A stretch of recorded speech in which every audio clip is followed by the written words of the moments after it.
নমস্কার সুধী প্রিয় দর্শক, ভোরের আলো ইউটিউব নিউজ চ্যানেলে আপনাদের সবাইকে স্বাগত।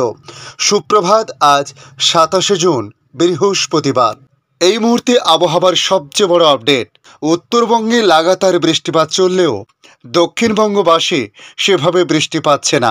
যদিও বা গত 21 জুন দক্ষিণবঙ্গে মৌসুমি বায়ু প্রবেশ করেছে, তবে এখনও সম্পূর্ণভাবে প্রবেশ করেনি যদিও দক্ষিণবঙ্গের সব জায়গাতে।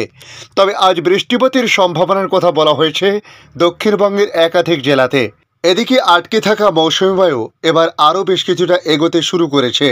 এই পরিস্থিতি নিয়ে নতুন আপডেটে কি জারি করেছে আবহাওয়া দপ্তর জানাবো আপনাদের আজকের এই ভিডিওর মাধ্যমে।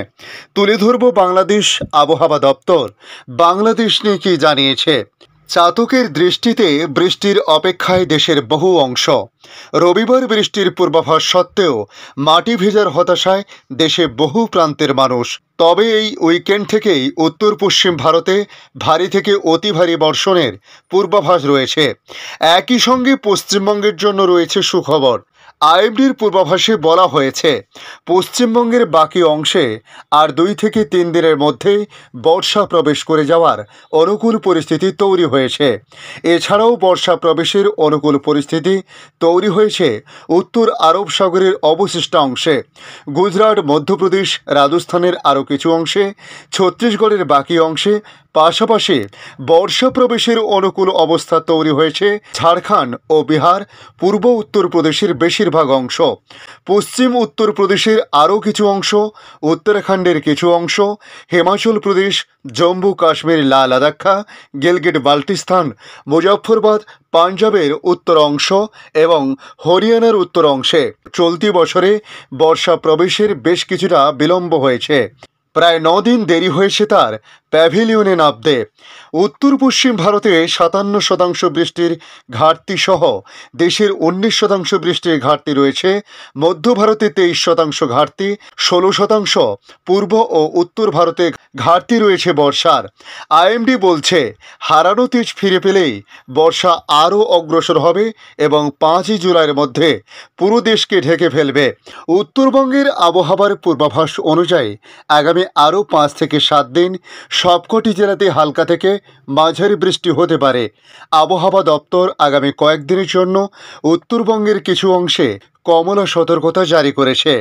হাওয়া অফিসের পূর্বাভাস অনুসারে উত্তরবঙ্গের জলপাইগুড়ি এবং আলিপুরদুয়ার জেলার কিছু অংশে আজও ভারী বৃষ্টিপাতের সম্ভাবনার কথা বলা হয়েছে।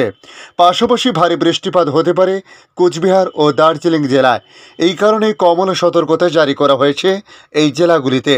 হাওয়া অফিস জানিয়েছে দার্জিলিং এবং কালিম্পং জেলায় পাহাড়ি এলাকায় অতিরিক্ত বৃষ্টির কারণে ভূমিধসের সম্ভাবনা আরও বাড়ছে। তাই ভূমিধসের সম্ভাবনা সম্পর্কে সতর্ক করেছে আবহাওয়া দপ্তর। বৃষ্টির প্রভাবে তিস্তা, জলঢাকা, শঙ্কুশ ও তোরসার মতো নদীতে জলস্তর বাড়তে পারে বলেও জানানো হয়েছে।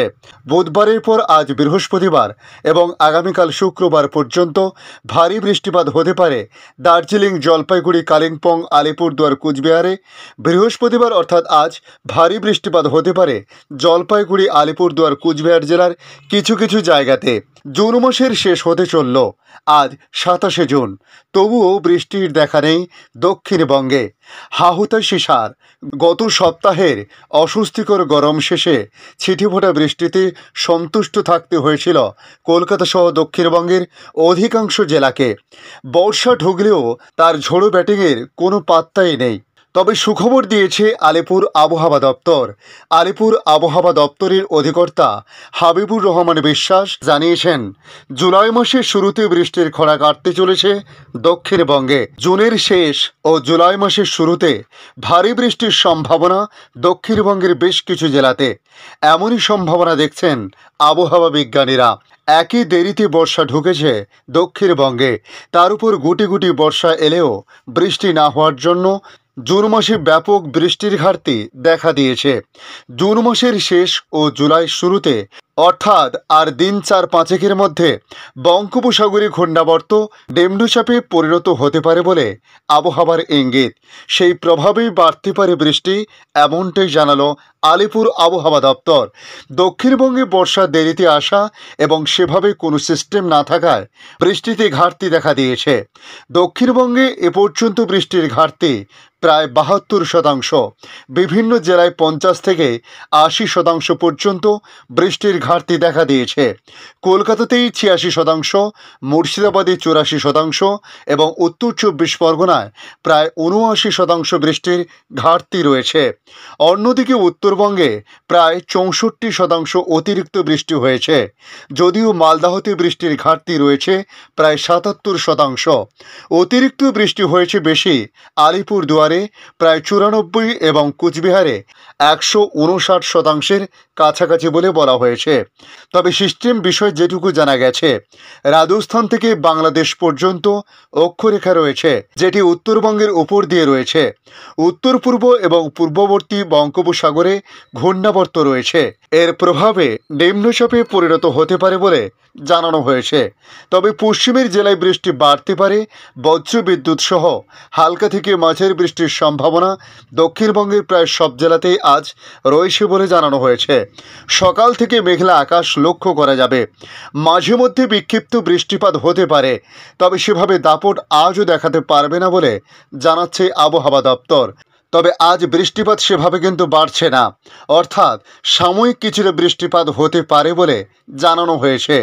অর্থাৎ বৃষ্টিহীন আজও থাকতে পারে দক্ষিণবঙ্গ। শুধুমাত্র উত্তর ও দক্ষিণ 24 পরগনা, পূর্ব পশ্চিম মেদিনীপুর, ঝাড়গ্রামে বিক্ষিপ্ত সামান্য মানে কিছুটা বজ্র বিদ্যুৎ সহ বৃষ্টির সম্ভাবনা থাকতে পারে বলে বলা হয়েছে। তবে আগামীকাল শুক্রবার থেকে বৃষ্টির পরিমাণ একটু একটু করে বাড়তে পারে। এদিকে বাংলাদেশেও ভয়ঙ্কর পরিস্থিতি এই মুহূর্তে। ঘোর বর্ষায়ও বৃষ্টির সেভাবে সম্ভাবনা নেই বলে জানানো হয়েছে বাংলাদেশ আবহাওয়া অধিদপ্তরের তথ্য থেকে। তবে রাজধানীতে বৃষ্টিতে নাকাল সেখানকার সাধারণ মানুষ।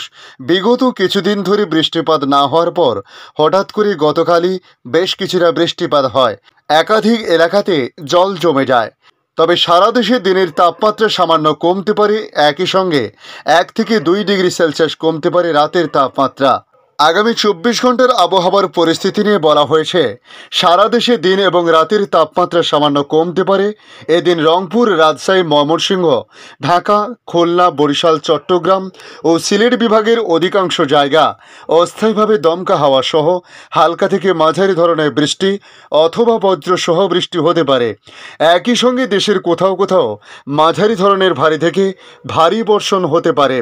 এ সময় সারা দেশে দিন এবং রাতের তাপমাত্রা সামান্য কমতে পারে। গত 24 ঘন্টায় সারা দেশে কম বেশি বৃষ্টি হয়েছে। ধন্যবাদ সম্পূর্ণ ভিডিওটি দেখার জন্য। ভালো লাগলে লাইক, শেয়ার, কমেন্ট করবেন। কমেন্টে অবশ্যই জানাবেন আপনার এলাকার নাম। বর্তমান সেখানকার আবহাওয়ার পরিস্থিতি কী রয়েছে তা জানাতে ভুলবেন না।